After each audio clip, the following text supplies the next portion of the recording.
Gus, kalau ada preman tobat itu sebaiknya dibiarkan duduk di pasar atau suruh ke masjid saja? Fala tuti mongko aja nurut sira al kafirina ing pira-pira wong kafir fi hawahum ing dalam hawa nafsune kafirin. Dadi kaya aja anut wong kafir ning menyangkut hawa nafsu.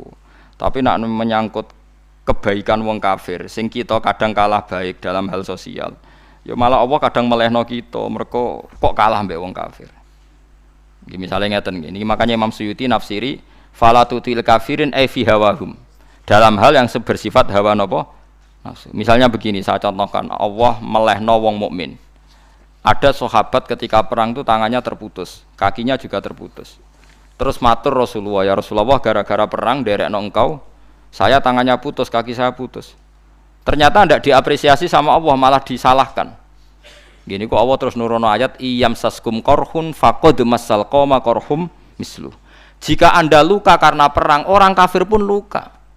Wong kafir wong gento wae wani luka demi kekafiran, kok kuwe wong Islam jare demi Allah ora wani luka. Sehingga masyhur di kalangan para ulama, nanti setiap kebaikan itu dibandingkan kezaliman. Ya saya ulang lagi, nanti setiap kebaikan itu dibandingkan kezaliman.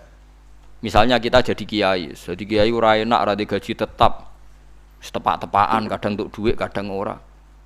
Enak jadi PNS gajinya tetap. Nanti kita disalahkan Tuhan. Pedagang narkoba itu gajinya juga enggak tetap. Risikonya tinggi, ditangkap polisi, hukumannya mati, itu saja berani. Kowe ngiyai trimo ngono ra wani. Kowe tahajud kanyeben, bengi-bengi tangi tahajud kanyeben. Tukang maling ayam bengi-bengi tangi nyolong. Risikonya tinggi ya anyep wani. Jadi nanti kowe di depan Tuhan dimaki-maki, kesalehan kita akan dibandingkan kezaliman. Nek ana wong saleh diutangi dhuwit ora oleh medhit, sampeyan dibandingno. Maling mbek maling utang-utangan, wong saleh ora utang-utangan. Ya memang begitu. Nah itu yang dimaksud ayat intakunu ta'lamuna fa innahum ya'lamuna kama ta'lamun wa tarjuna minallah ma la yarjun. Jika kamu merasa sakit karena berjuang demi agama, orang-orang zalim juga sakit karena kezalimannya. Toh mereka berani. Coba jadi kiai bandar narkoba resikonya tinggi mana coba? Resiko jadi bandar narkoba. Antar geng narkoba juga musuhan, takut ditangkap polisi. Jadi kiai paling ngomong hasud sidik-sidik. Paling wong ngrasani. Kiai iso ngene omong tok ora iso nglakoni paling gitu. Padha kiai ini paling hasud. Ya sidik-sidik lah, paling serek. Kalau bandar narkoba gak cocok, nembak. Karena rivalitas mereka ekstrim. Sehingga kalau sampean cemen jadi kiai nanti ya diingatkan Allah dibandingkan orang apa? Zalim. Jadi eling-eling ya. Terus semua kesalahan kita, loyalitas kita pada agama nanti dibandingkan orang zalim karena mereka loyal sama pekerjaannya, sama kezalimannya. Enggak terus preman-preman nak belani kanca wani mati. Kadang kiai santri belani kiai ini rapati wani mati. Wis repot preman-preman nak tobat wis repot. Kula nu rada nyesal mek tobaté preman. Nak ana preman teng perapatan tobat. Niku terus ning masjid, men itikaf terus mbek wong sopan. Niku ora pas sajane. Nak tobat itu tetep ning perapatan. Sing dhisik ganggu wong disingkirno. Dadi ku tobat tenan sehingga dhisik perapatan sing gawat dadi gak gawat. Mergo sing preman gawat diganti preman sing lunak. Ora terus ning masjid ya sing iki tetep diganti generasine ngono. Mestine maksudnya mesti ora kok terus elek mboten mestine tobaté ngoten niku. Sayyidina Umar itu dulu itu menakut-nakuti orang Islam. Angger ana ndekne wong Islam wedi kabeh.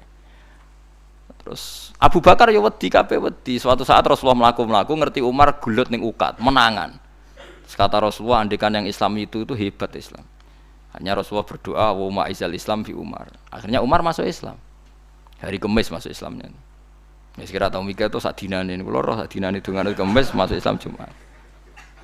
Ning omahe adike ning gone IP-ne. Mergo diwacana Quran surat Toha. Bareng Islam metuki Nabi, walhasil bar Islam teng Zaid bin Arqam ning mbene Nabi terus langsung marani omahe Abu Jahal ora terus ning masjid menenge mboten langsung marani Abu Jahal. Angger ki ganggu Nabi tak pateni. Bariku marani Abu Jahal, aku saiki wis Islam iki ganggu Nabi tak pateni. Gentenan wong kafir sing delik. Paham nggih? Dadi enak lho maksudnya. Lah misale terus Umar dadi sopan santun terus ketemu wong diluk. Ketemu Abu Lahab monggo dari akhir. Wah. Kacau. Artinya enggak ada perubahan kan kalau gitu.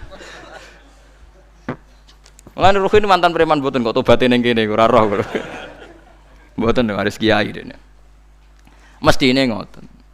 Makanya Wahsy itu yang bunuh Sayyid siapa? Hamzah. Karena dia disuruh Hindun itu istrinya Abi Sufyan itu. Itu setelah membunuh Sayyid Hamzah dan dia Islam. Dan Nabi tidak siap melihat wajah Wahsy. Sumpahnya Wahsy apa? Saya bersumpah akan membunuh orang paling dibenci Rasulullah sebagaimana saya pernah membunuh orang paling dicintai Rasulullah. Terus tobatnya dia mateni Musailamah al-Kadzab. Wong sing ngaku nabi ngarang Quran. Iku tuh sing mateni sinten? Wahsy. Jare Wahsy sebagaimana aku pernah membunuh orang paling dicintai Rasulullah, tobat saya membunuh orang paling dibenci Rasulullah. Lalu misalnya terus Wahsy tobat, sampean nyapu masjid, terus gak duwe selera tarung. Zaman kafir tarungnya tenanan, bareng Islam menyapu masjid. Bariku ngiseni jedinge terus bareng dijak perang wedi wae repot. Ya niku ide kula tapi ora kudu lakon. Nek mau cerita ilmu, sampeyan ora kudu nglakoni. Ya tunggale wong preman brah-brah. Blonjo narkoba entek akeh dilakoni, nggo judi diakoni. Sewengi orang preman itu kalau judi 2 juta 3 juta. Bareng tobat ngleboni masjid 10.000. Padahal donyane jek akeh. Mestine tobat yo. Saya zaman judi semalam 3 juta. Sekarang kalau pengajian atau ke masjid semalam 3 juta 100 lah minimal diluwei.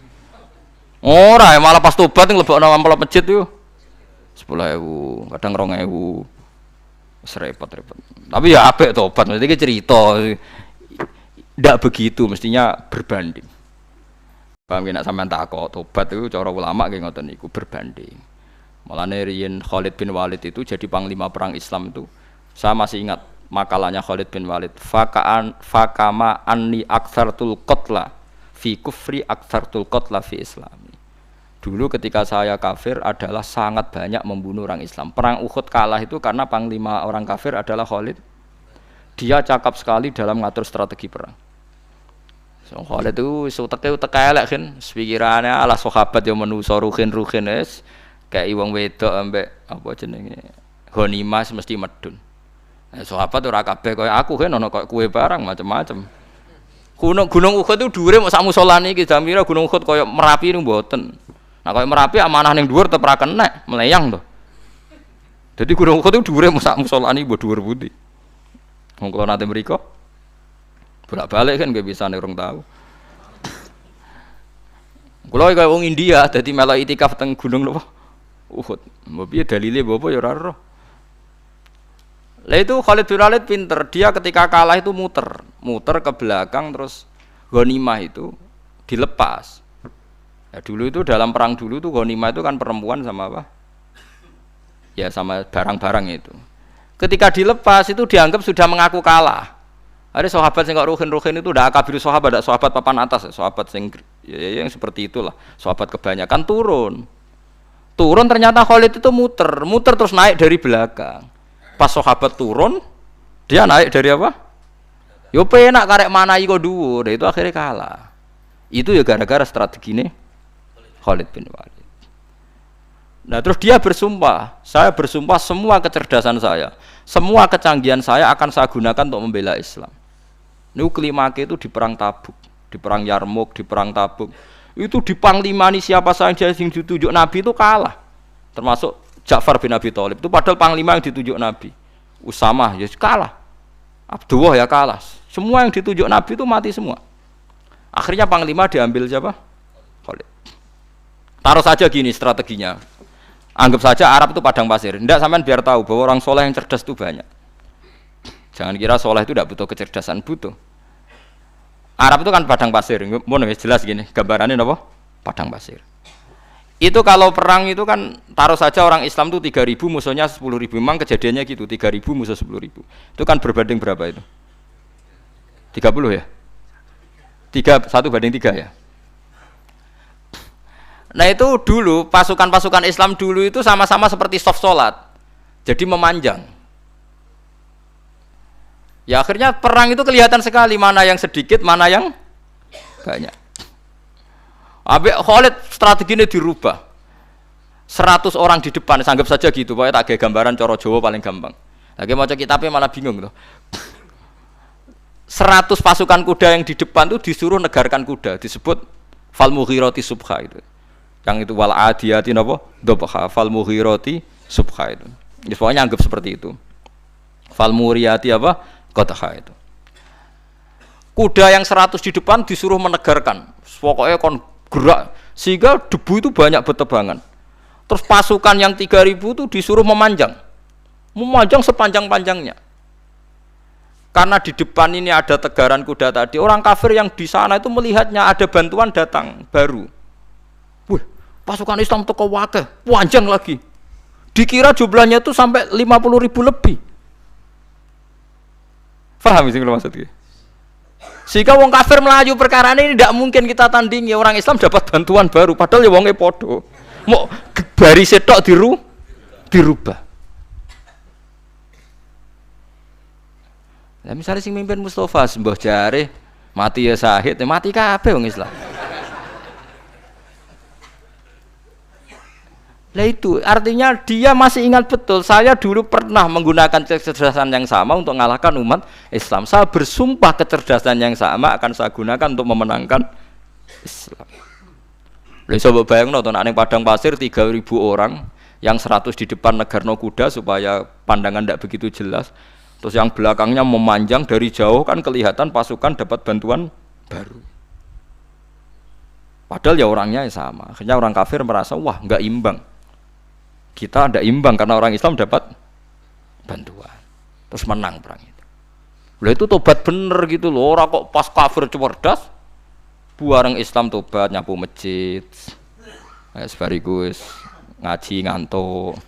Padahal zaman kafir cerdas, memperdayakan ekonomi nganti sugih bilgeder.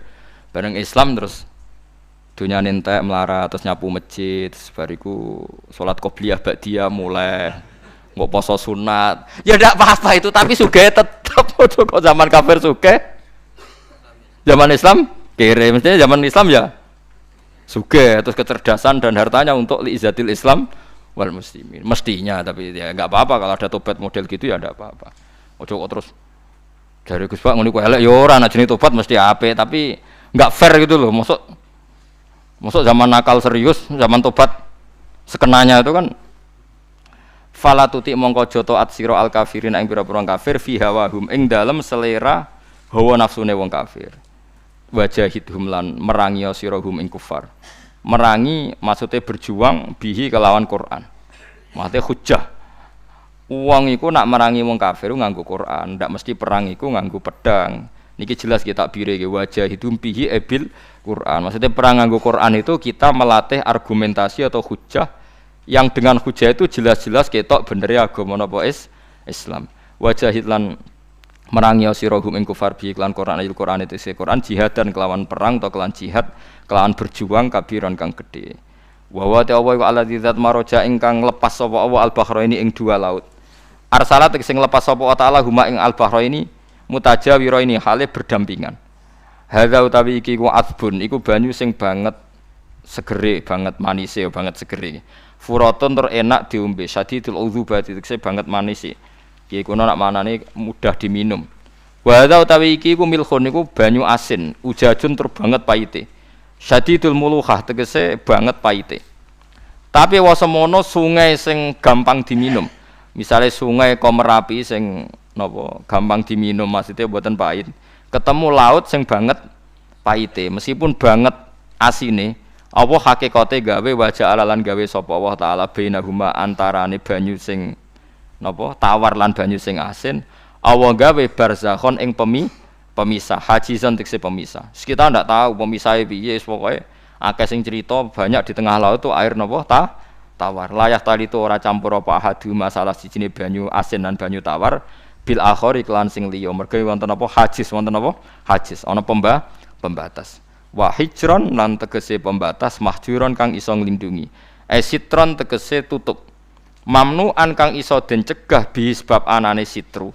Sebab anane pembatas apa ikhtilatuhuma, apa campure banyu asin lan banyu tawar. Walami